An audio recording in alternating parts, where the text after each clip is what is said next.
امریکہ نے ایران پر حملوں کے جنگ کے بارے میں آج نیا بیان جاری کرتے ہوئے کہا ہے کہ جی 10 روزہ ہماری جنگ بندی ہو گئی ہے۔ ایک بہت بڑا لطیفہ ہے جو امریکی صدر کے منہ سے ہمیں سننے کو ملا۔ یہ 10 روزہ جنگ بندی کروائی کس نے ہے، ثالثی کس نے کی ہے، اور یہ ثالثی ہوئی کہاں پہ، کسی کو نہیں پتہ۔ لیکن امریکہ نے فیس سیونگ کے لیے ایک بہانہ ڈھونڈ لیا کہ جی ہماری 10 روزہ جنگ بندی ہو گئی ہے۔ ناظرین، اس کی حقیقت پوری دنیا کو پتہ ہے، کیونکہ امریکی سینٹرل کمانڈ کے جنرل مائک اس سے قبل بیان دے چکے تھے کہ ہمارے پاس پیٹریٹ میزائلوں سمیت اسلحے کا ذخیرہ تیزی سے ختم ہو رہا ہے، لہذا ہتھیاروں کی قلت کے باعث ہمیں یہ جنگ بند کرنا پڑی۔ دوسری طرف سینٹ کام نے جو وائٹ ہاؤس سے اس کی میٹنگز کے نتیجہ میں منٹس طے ہوئے تھے، اس کی وجہ یہی بیان کی گئی کہ خطے میں سینکڑوں امریکی فوجیوں کی ہلاکت کے بعد مزید جنگ جاری رکھنا بڑے خطرے سے دوچار کر سکتا ہے، لہٰذا امریکی فوجیوں کی جانیں بچانے کے لیے ضروری ہے کہ فوری طور پر ایران پہ حملے بند کیے جائیں۔ بصورت دیگر ایران کے جوابی حملوں میں جو سینکڑوں امریکی فوجی پہلے ہلاک ہو چکے ہیں، ان کی ہلاکتوں میں مزید اضافے کا خدشہ ہے۔ یہ تو تھی جنگ کی اصل حقیقت، جس کی وجہ سے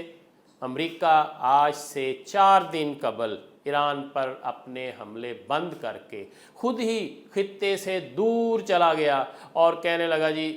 10 روزہ جنگ بندی ہو گئی ہے۔ بہرحال دنیا بہت سمجھدار ہے، حقائق کو نہ صرف سمجھتے ہیں لوگ، پرکھتے بھی ہیں۔ اس کے علاوہ امریکی سینٹرل کمانڈ نے جو صدر سے منظوری لی ہے کہ ہمیں مختلف کمپنیوں سے مزید میزائل خریدنا ہوں گے۔ ناظرین، یہ کمپنیاں جو کہ امریکہ سے باہر کام کر رہی ہیں، ان میں ٹرکش کمپنیز بھی شامل ہیں، ان میں فرینچ، یورپین ممالک کی کمپنیاں، اسرائیلی کمپنی بھی اس میں شامل ہے۔ یہ کمپنیاں پیٹریٹ میزائل سمیت، بیلسٹک میزائل سمیت مختلف ایئر کرافٹس کے لیے استعمال کیے جانے والے میزائلوں، گولہ بارود کی پروڈکشن کرتی ہیں۔ انہی کمپنیوں سے گزشتہ ماہ سعودی عرب نے 3000 سے زائد پیٹریٹ میزائل مزید خریدے تھے، اور اطلاعات کے مطابق قطر، بحرین، کویت، متحدہ عرب امارات نے بھی انہی کمپنیوں سے 5000 سے زائد مزید میزائل خریدے تھے۔ اب یہ وہی کمپنیاں ہیں جو امریکی فوج کے لیے ہتھیار بناتی ہیں اور انہیں میزائل بنا کر دیتی ہیں۔ امریکہ اپنا اسلحہ اندرون ملک جو تیار کرتا ہے وہ تو 50% بھی نہیں ہے جو اس کی اپنی پیداوار ہے، باقی وہ انہی انٹرنیشنل کمپنیوں سے امریکہ اسلحہ خرید رہا ہے جن کمپنیوں سے ترکی، عرب ممالک، یورپین ممالک اسلحہ خریدتے ہیں۔ یہ کمپنیاں آج سے 2 ماہ قبل سینٹ کام کو واضح بتا چکی تھیں کہ اگلے 6 ماہ میں ہم اتنے میزائل تیار کر سکتے ہیں جو کہ امریکہ نے ایران پر اپنی سب سے پہلی 17 دن کی بمباری میں ختم کر دیے تھے۔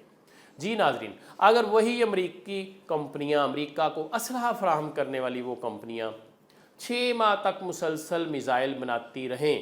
تو وہ میزائل اس مقدار کے برابر ہوں گے جتنے میزائل امریکہ 17 دن میں ایران پر اپنی پہلی جنگ کے دوران گرا چکا تھا۔ اسی کو آگے لے کر چلتے ہیں کہ ایسی سچویشن میں جب امریکہ کے پاس اسلحہ نہیں تو ظاہر ہے جنگ بندی تو یقینی تھی، اس کے لیے کسی ثالثی کی بھی ضرورت پیش نہیں آئی، اس کے لیے کسی ثالثی کی میٹنگ کی یا کسی جگہ جو ہے نا وہ کسی قسم کی شرائط و ضوابط والی بات تو ہو ہی نہیں سکی، بلکہ خود سے امریکہ نے جب دیکھا کہ اس کا اسلحہ ختم ہونے جا رہا ہے تو اس نے بمباری بند کر دی۔ اب اس بمباری کی وجہ کیا تھی جو 13 راتوں تک امریکہ بمباری کرتا رہا؟ ایران اور عمان آبنائے ہرمز کو کنٹرول کرنے کے لیے فی جہاز $1 ملین سے $2 ملین جو ٹیکس لگا چکے ہیں۔ ہر گزرنے والے جہاز کو $2 ملین تک ٹیکس دینا ہوگا۔ اس میں ایران اور عمان کے درمیان